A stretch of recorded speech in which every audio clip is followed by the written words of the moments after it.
and welcome to She Thinks, a podcast where you're allowed to think for yourself. I'm your host, Beverly Hallberg, and on today's episode, we feature this month's policy focus entitled Education Savings Accounts. We're going to look at how K-12 public education is operated largely as a monopoly and how ESAs try to solve some of the problems parents have seen in the education system. We're also going to look at how the COVID-19 epidemic played a role in exposing all of this, the legislative victories, and what it all means for your child. And joining us to break it down is the author of this month's policy focus, Dr. Keri D. Ingraham. Dr. Ingraham is a visiting fellow at Independent Women's Forum and a senior fellow of Discovery Institute. Prior to joining Discovery Institute, Dr. Ingraham spent nearly 2 decades leading within the field of education as a national consultant. She has been featured on Fox News, and her articles have been published by the Wall Street Journal, the New York Post, among others. Keri, it is a pleasure to have you on She Thinks today. Thanks, Beverly. Glad to join you. And I want to let our listeners know if they want to check out this policy focus, you can, of course, as always, go to iwf.org to read it yourself, learn more about ESAs. But Keri, as we jump into this, I thought before we get into ESAs, I want to just talk more about the education system being a monopoly. So that's what you wrote about in your policy focus. Why do you call it a monopoly?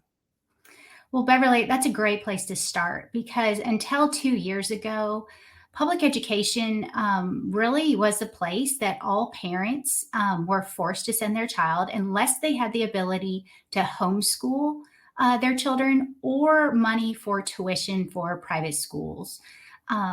But what we've seen over the past 2 legislative sessions, 2022 and 2023, has been unprecedented, just incredible victories for school choice. And so it's breaking up that monopoly. So in 2022, we saw the first state, Arizona, followed by West Virginia, become states that offered universal school choice. And what that does, it allows all children, all K-12 children in the entire state to have the ability to have their parents taxpayer-funded money go to the education avenue of their choice. And so it breaks down this monopoly. And what happens is when parents are empowered as consumers to pick that education avenue that will best serve their children, then the product comes up, just like in any other industry, you know. And so when customers have choices, it drives up innovation we see in other sectors. It drives down costs. And people have to compete for students, just like in the marketplace. And so we saw 2 states in 2022, but Beverly, what I'm so excited about is what's happened in 2023. 8 other states have now offered universal school choice to their families.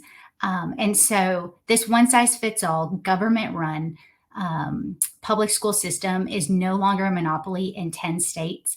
And momentum is continuing. Potentially this fall, there could be another 11th state joining in. Well, I want to bring up this idea of market competition, and you've given an explanation as to why you think that's a good thing. But what about people who think having competition in schools is just a bad thing to have competition because we shouldn't be having children competed against each other, schools compete. We should just fund the schools as needed and make sure that they're as good as they can be. What do you say to those who think that schools shouldn't have competition? Well, what we see is on a national stage, so the US is no longer number 1 in education at the K-12 level, nor are we number 2, number 3, number 4. Education in the United States is one of the lowest among developing nations. And this is a problem because as we are lowering that level of education, taking out the competition, taking out high expectations, what we're doing is we're jeopardizing the future of our country, our economy, our national security.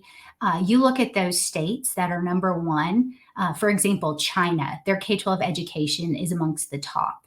Well, we've got to compete on a global stage, and it's not just our students, but it's the future of our students and the long-term implications for our country. Like I said, national security is a major concern when we're not adequately preparing students, as well as our nation's economy. And you listed some of the states that have instituted school choice reforms. Do most of these states have similar school choice models? Maybe they model legislation after each other, or what are some of the, maybe I should ask this, what are some of the commonalities and what are some of the differences? Well, school choice comes in lots of different forms. So parents can have the option, what's called open enrollment, to select a different public school, whether it's open enrollment within the district or open enrollment outside of the district. So that's one type of school choice, but that's within the public system. There's also charter schools, magnet schools. Those would be choice schools. Again, those are all public. But what we're really talking about when we talk about education freedom, that's school choice to move outside of the government system. And so there's education savings accounts, which we'll talk more about today. There's private school vouchers, which can also be named private school scholarships. There's tax credit scholarships, there's tax credits. So there's these different avenues, but the gold standard is really what Governor Doug Ducey did in 2022, was implementing universal education savings accounts. And those are the gold standard because they're the most flexible. So for example, like a private school scholarship, the family has to enroll in a private school. Well, with an education savings account, parents are able to select an avenue or avenues for their children, anything ranging from using that for curriculum, whether they're going to homeschool, they can use it for tuition, test fees, education technology, just a host of things, including therapies for students with special needs or learning differences. And so that model legislation passed by Arizona in 2022 has really laid the framework for what we've seen happen in 2023 and going forward, these education savings accounts. So, looking specifically at Arizona's model, how much money goes into these education savings accounts? And is there a concern that if money leaves the public education system, then public schools are going to see a decline? Well, absolutely. That is just that chief lie that the opposition uses, that school choice, particularly education savings accounts or private school scholarships, defund public schools. They don't defund public schools. So when you look at what happens is with an education savings account, for example, as in Arizona, the family receives the student's state portion. And oftentimes it's not even the full portion that that student, that the public school would get for that student. But that family does not get any of the federal or the local taxpayer funded for their student when they move outside the system. So the public school, yes, they will lose a student, one less student to educate, but they continue to keep a portion of the state funding, all of the federal funding, all of the local funding, and they don't have to educate that child.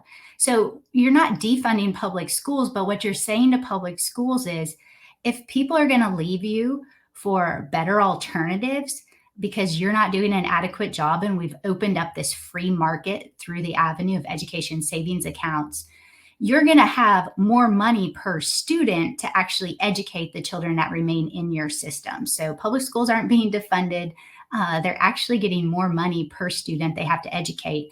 But they're going to have to be creative, just like any other private school would have to do, or any other business. You know, when your volume goes down, you're going to have to change your facilities. You're going to have to change some of your staffing.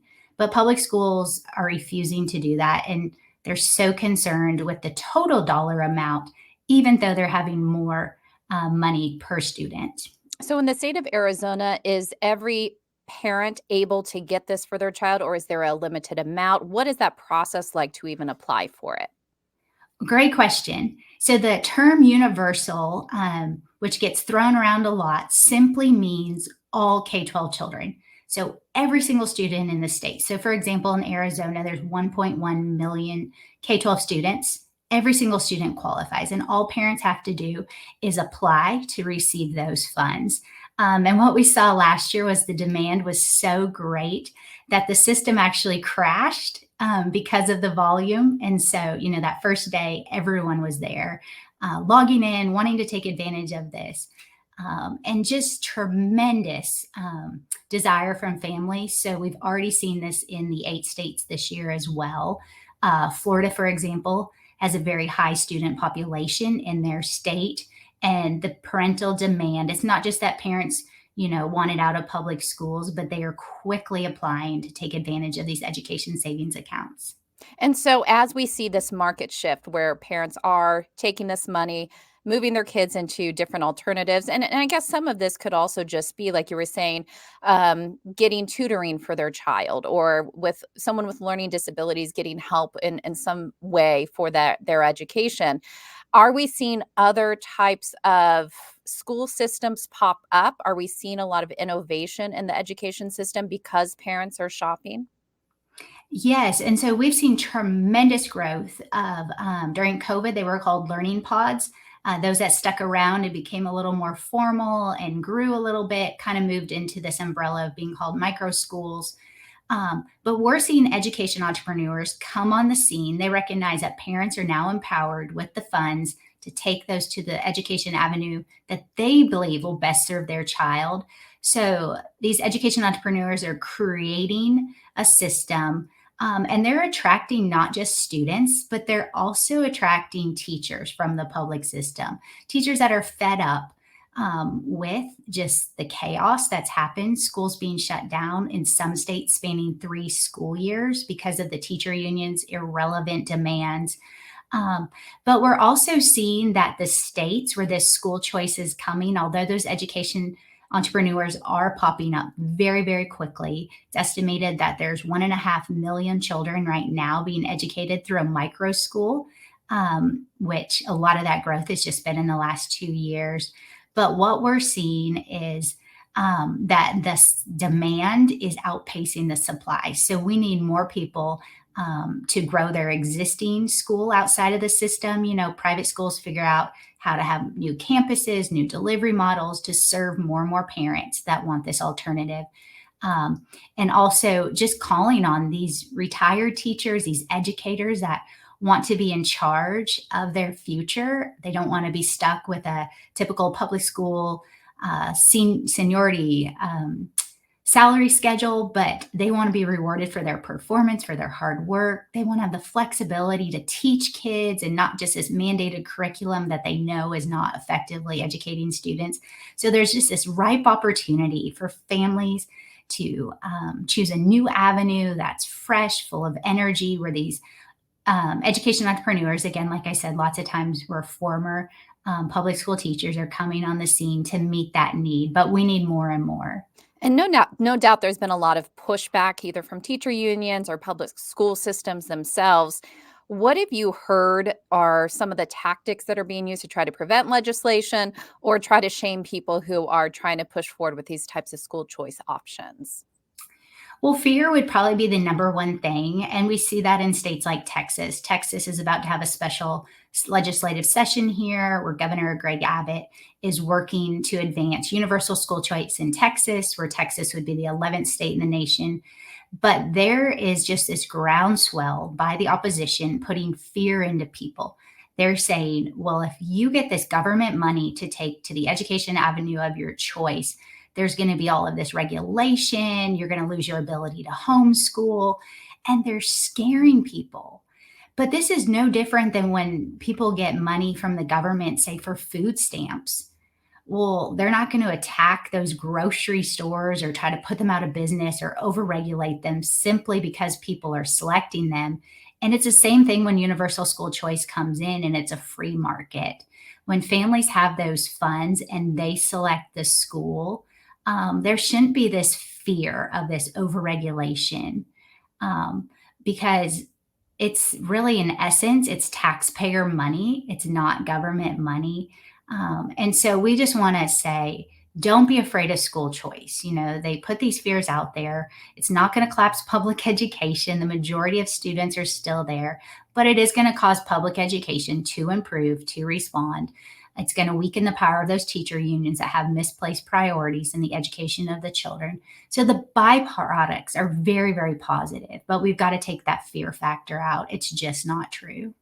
Well, I want to take a moment to ask you, our audience, a question. Are you sick of the extreme in politics? Do you want a fresh look at policies impacting you most from a nuanced perspective? Then I have got a show for you. Every Wednesday morning, the Base Politics podcast is tackling the top stories of the week and helping listeners keep up with our swiftly moving political landscape. Hosted by Hannah Cox and Brad Palumbo. The Base Politics Show is dedicated to teaching you how to think, not what to think. You can find it on your favorite podcast platform by searching Base Politics or going to basepolitics.com to learn more.